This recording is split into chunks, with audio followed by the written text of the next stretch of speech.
Why does Spider-Man hate driving with his clone? Because he's a bad parallel parker.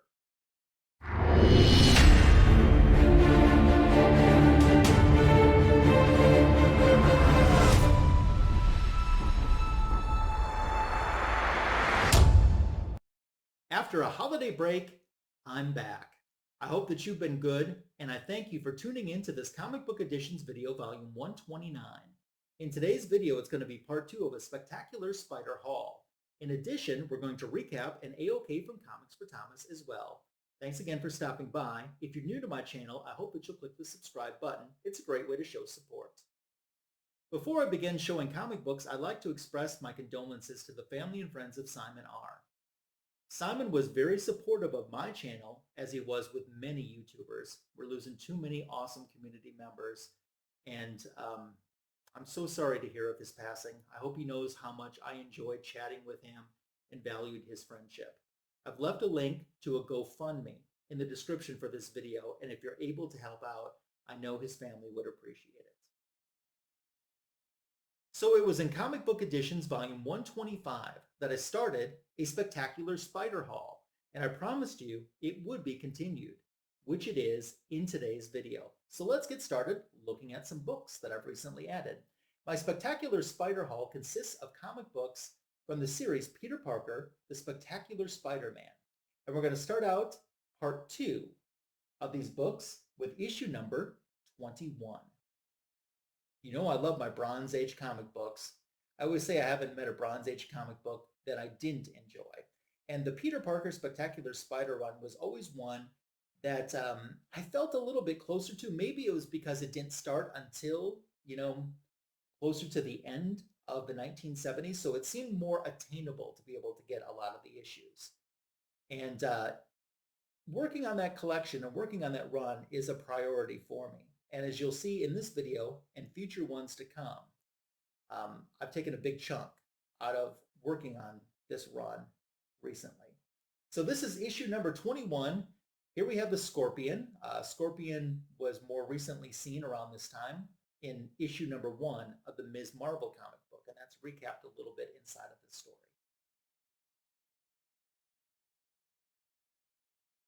This is a classic cover. This is a Dave Cockrum cover, and it's the first time that Spider-Man and Moon Knight ever met in Peter Parker Spectacular Spider-Man issue number 22. This also has a little bit of dated reference to give you an idea of what's going on in the world of pop culture, because in this issue, Peter Parker suggests they should go to a double feature movie and see Star Wars and Close Encounters of the Third Kind. I don't know if you've ever used the I think it's called the Color Me app, if I remember. No, Happy Color, that's the name of it. The Happy Color app. They have an entire Marvel section dedicated in there, and it's color by numbers, essentially. And it's kind of a nice little stress reliever for me sometimes, that I don't have to think a whole lot about something or work on that while there's some TV in the background or rerun or something. This is one of the covers that they have in that app, the Happy Color app, and I have colored my version of this as well too, so that was a lot of fun, and I can see why, because this is a classic cover. This is also the first time that Spider-Man and Moon Knight ever met. It's a 2-part story which continues in this issue, issue number 23.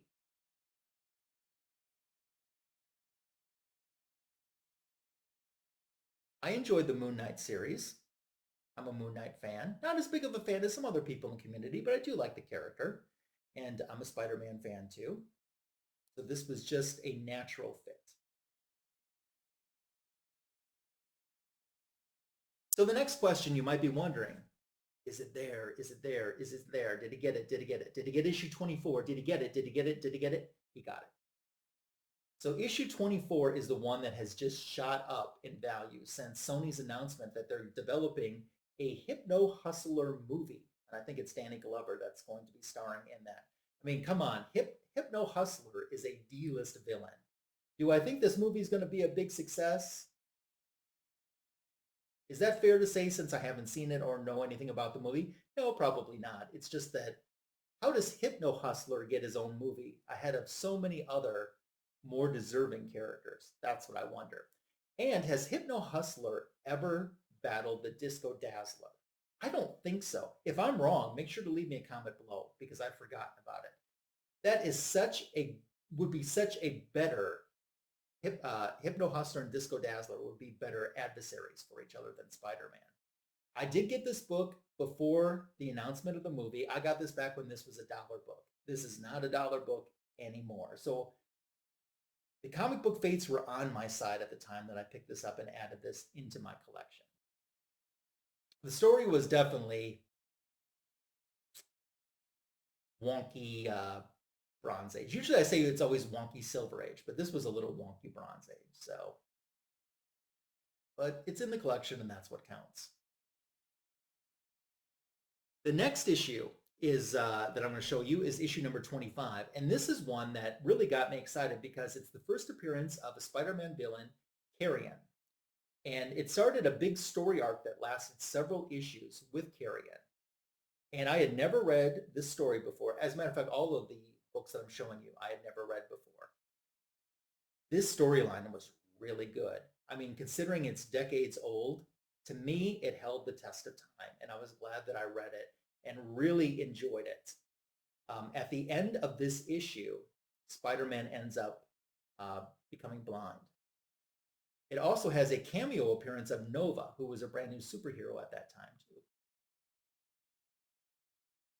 So with Spider-Man being blind, who's the natural person to show up next? Daredevil. Of course, at this time, Spider-Man doesn't know that Daredevil's blind. Most people do not know that. And it just continues on this Carrion storyline with Spider-Man being blind. And he was blind for several issues, and it was really good. I like this cover here. I think it's always a lot of fun when Spider-Man teams up with another hero too.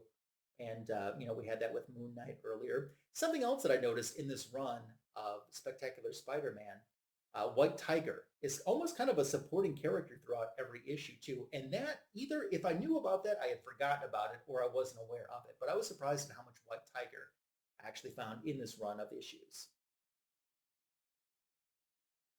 So that's issue 26, and you're probably saying, does he have it? Does he have it? Because issue 27's a big key. Does he have it to show? Does he have it to show? Does he have it to show? No. He doesn't have it yet. 27 and 28 missing, but I'm working on getting that added into my collection. And I wouldn't be surprised if you don't see that very, very soon in a future comic book editions video. But I did read the stories digitally, so I kept going because I really, like I said, enjoyed this Carrion storyline. And issue number 29, I love this cover. I think this is an awesome cover too. And it's still only 35 cents. But it stays being still only 35 cents till then. Because the next issue, issue number 40, the price jumps up to 40 cents. And we're starting to get to the big heart of the Carrion storyline right now, finding out the reveal of who Carrion is, and he's going for his big play to rid the world of Spider-Man, left on the cliffhanger in this issue. And then the Carrion storyline wraps up with the next issue, and spoiler, Carrion's death in issue number 31. This cover to me was just kind of eh. I thought the story was really good. I thought the cover could have been a little bit better considering how good the story was. But that's just me personally. If you've never read that story arc from 26 to 31, it's one that I highly recommend you do, especially if you're a Spider-Man fan. I just thought it was really, really good. So that wraps up this portion of part 2 of the Spectacular Spider Haul. There are more Spectacular Spider Hauls coming in the future on my channel in comic book edition videos, so be looking for those. As of right now, I want to jump back to a live stream that I did just before Christmas with my friend Comics4Thomas. This was in Comic Book Editions Volume 128, and we went live. And I know sometimes when you do, an hour plus or a 75-minute stream, it's hard to sit down and watch all of that in a rewind if you weren't in the live stream.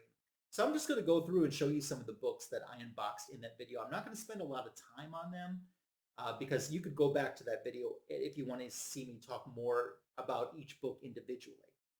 But the first one is one that I actually purchased, and it was the final book that I needed for my goal list for 2022, which meant that I was 100% complete. Amazing Spider-Man, issue number 62, with this great Medusa cover too. A lot of people think this is her first appearance, but it isn't.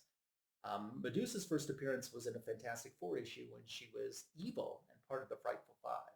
So it wasn't the Frightful Four, it was the Frightful Five, I'm pretty sure.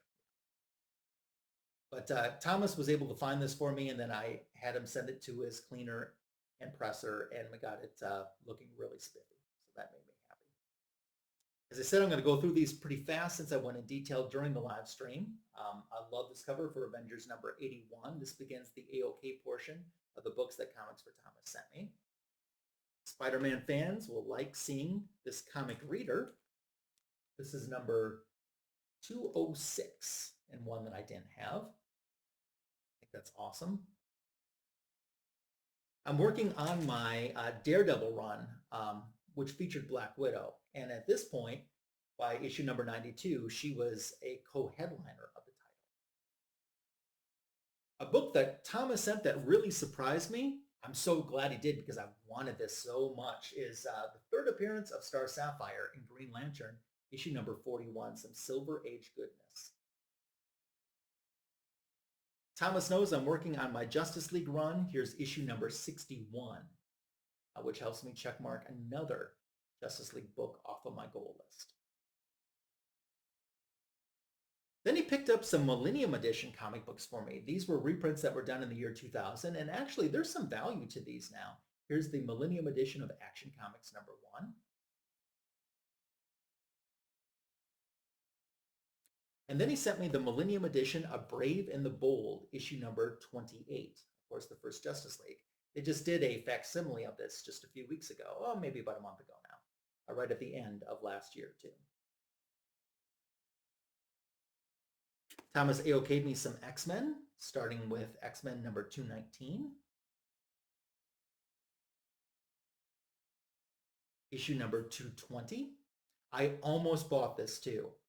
I literally came so close to buying a copy of this, not knowing that Thomas had this for me. But I put it back at the last minute, just trying to stay more in budget, and I'm glad I did. Issue number 224.